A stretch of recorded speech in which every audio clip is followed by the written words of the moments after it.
হিন্দুদের মধ্যে জাতপাতের ভেদাভেদ আছে, ব্রাহ্মণ, ক্ষত্রিয়, শূদ্র, এরকম 4টে ভাগে তারা বিভক্ত।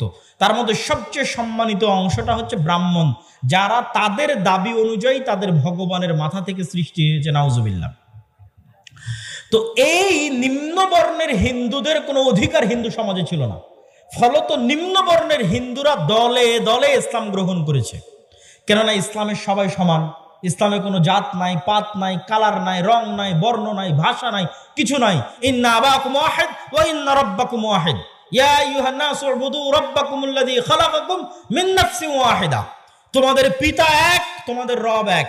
জো বাইডেনের পিতা, নরেন্দ্র মোদীর পিতা, ডক্টর ইউনূসের পিতা একজনই, আদম আলাইহিস সালাতু ওয়াস সালাম। তো ইসলামের সবাই সমান, এখানে কোনো জাতপাত নাই, রং বর্ণ কিছু নাই।